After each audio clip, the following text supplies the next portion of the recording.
안녕하세요. 오늘 비유와 인연서라 11번째로 소개할 이야기는 현우경 미묘 비구니 품에 있는 내용으로 주제는 어떤 여자의 기구한 인과관계입니다. 개송 없이 이야기만 들려드리겠습니다.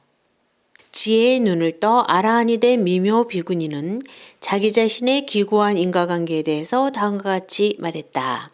나는 원래 어떤 바라문의 딸로 태어났었다. 우리 아버지는 나라 안에 널리 알려질 만큼 덕이 높은 분이었다. 이웃에 다른 바라문이 살았는데 그 집 아들은 인자하고 총명했다. 내 미모에 끌린 그는 나를 아내로 맞아 가정을 이루었다. 나는 한 아들을 낳았었다. 그 후 시댁 부모는 잇따라 돌아가셨다. 그때 나는 둘째 아이를 가졌다. 남편과 의논한 끝에 친정에 가서 해산을 하기로 했었다. 친정으로 가던 도중 갑자기 진통이 와서 나무 아래에 자리를 폈다. 그날 밤에 아기를 낳았다. 그런데 조금 떨어진 곳에서 곤히 잠든 남편을 독사가 물어 죽였다. 이런 사실도 모르고 나는 새벽녘에야 겨우 일어나 남편을 깨우려고 가까이 갔다. 독사의 독이 온몸에 퍼져 죽어있는 남편을 보고 나는 그 자리에서 기절을 하였다. 아버지가 죽은 것을 보고 큰 아이는 소리를 내어 울부짖었다. 나는 그 소리에 정신을 차리고 일어나 큰 아이를 등에 업고 갓난아이를 품에 안고 울면서 길을 떠났다. 길은 멀고 험한데 사람의 자취는 보이지 않았다. 도중에 큰 강이 있었는데 수심이 깊고 폭이 넓었다. 큰 아이는 강가에 내려두고 먼저 갓난아이를 업고 강을 헤엄쳐 건넜다. 언덕에 올라 나무 밑에 갓난아이를 내려놓았다. 이때 강 건너에서 큰 아이가 엄마를 부르면서 강물로 들어오다가 그만 물에 떠내려가고 말았다. 나는 급히 강물에 뛰어들었으나 아이는 거센 물결에 휩쓸려 구할 수 없었다. 다시 기슭에 올라와 갓난아이한테 돌아오자 늑대가 갓난아이를 먹어버린 뒤였다. 나는 또다시 기절했다가 한참 만에 깨어났다. 나는 어리 빠진 듯 정신없이 길을 걸어갔다. 도중에 한 바라문을 만났는데 그는 친정아버지의 친구였다.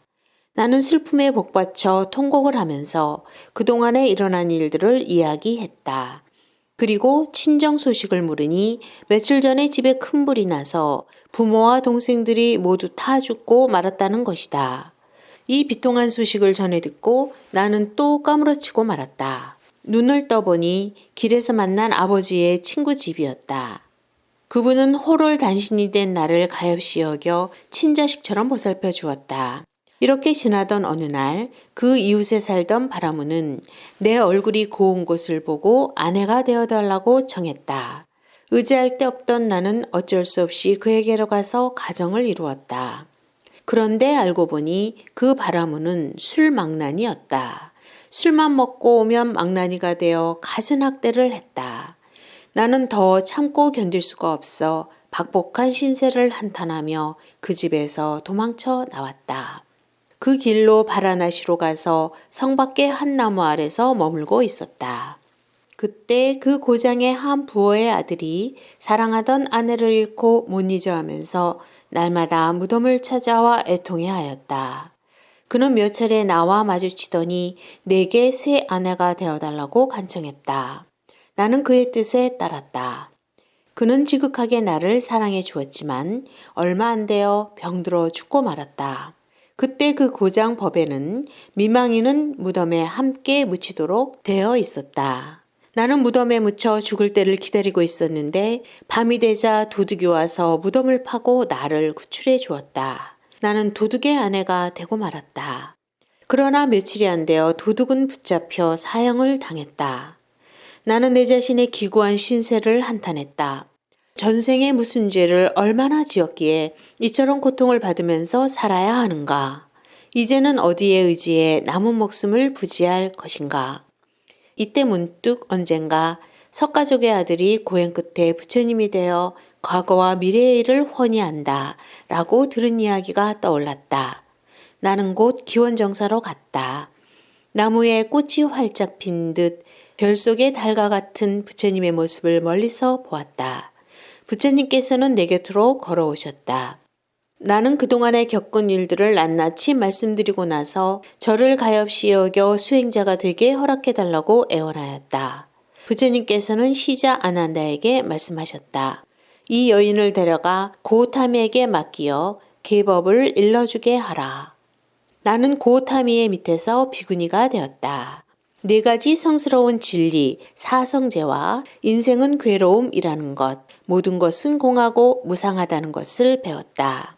나는 부지런히 정진하여 마침내 아라한이 되었다. 그래서 자신의 과거와 미래를 모두 알 수 있었다.